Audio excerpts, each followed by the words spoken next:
No vídeo de hoje, nós vamos tratar de um tema que recentemente movimentou o meio tributário, que é a decisão do STF acerca da possibilidade de invalidação das decisões finais transitadas em julgado.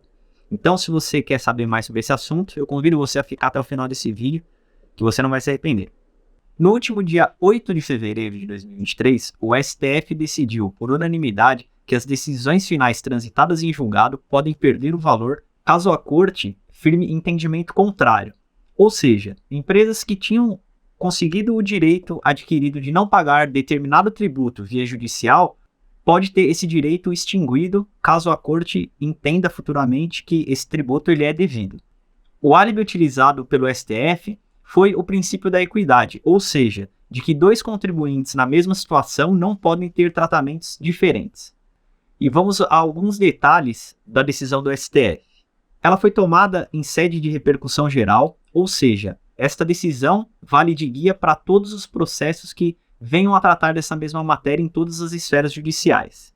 A decisão também é válida somente para os tributos que são recolhidos e calculados de forma continuada, ou seja, como é o exemplo da CSLL, não valendo, portanto, para os tributos que são recolhidos de uma só vez, como por exemplo é o caso do ITBI. E outro ponto importante da decisão é a questão da necessidade de ser respeitado o princípio da anterioridade e da anterioridade nonagesimal. Para quem não sabe, o princípio da anterioridade garante segurança para os contribuintes, pois um determinado imposto só pode ser cobrado no exercício seguinte em que foi instituído. Já a anterioridade nonagesimal, que é a popular noventena, serve para contribuições e garante que essa contribuição somente pode ser aumentada ou exigida após 90 dias de sua instituição.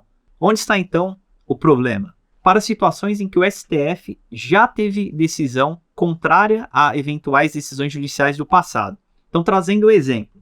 Imagina uma empresa que tinha uma decisão judicial transitada em julgado que lhe garantia o direito de não pagar determinado tributo, obtido em 1998.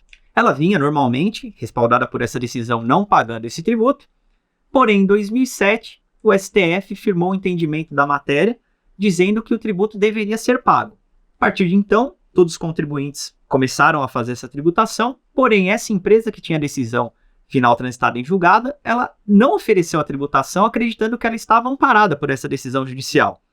Então, baseado na atual decisão do STF, ele disse que essa dívida poderia ser cobrada de forma retroativa, pois os contribuintes já deveriam estar pagando esse tributo desde 2007, ou seja, a partir da data da decisão. Ou seja, a decisão deveria ter sido invalidada naquele momento e os recolhimentos estarem sendo feitos normalmente. Porém, como as empresas acreditavam estar protegidas pela decisão judicial, elas não fizeram esse recolhimento. Logo, é aí que entra todo o risco.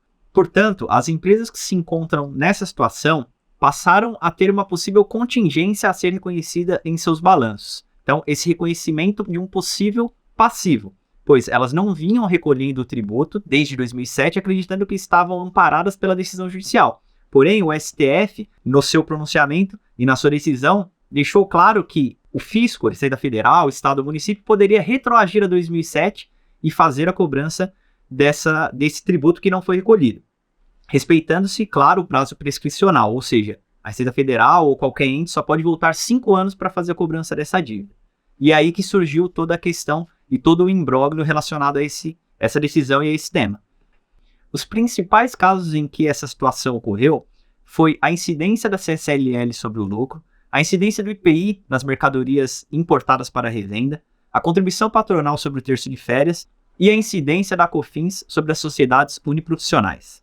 Então, em resumo, para empresas que atualmente possuem decisão judicial transitada em julgado, em que não estão recolhendo determinado tributo, em que futuramente o STF venha a ter um entendimento contrário, essa decisão deverá respeitar o princípio da anterioridade ou da anterioridade nonagesimal conforme o caso, então as empresas elas passarão a se adequar futuramente. Porém, para situações em que a empresa tinha uma determinada decisão final transitada em julgado no passado e o STF já mudou esse entendimento também no passado, elas precisam tomar cuidado, pois pode existir a possibilidade de uma cobrança retroativa do órgão fiscalizador respeitando-se o princípio de prescrição desse tributo, pois tanto a decisão do STF quanto a decisão transitada em julgada são pretéritas. Então, se a empresa, mesmo com a decisão pretérita, optou por continuar não pagando o tributo, ela estaria em desacordo com esse entendimento do STF e, portanto, haveria um risco para esse lapso temporal, respeitado seus 5 anos, de que não houve o recolhimento do tributo.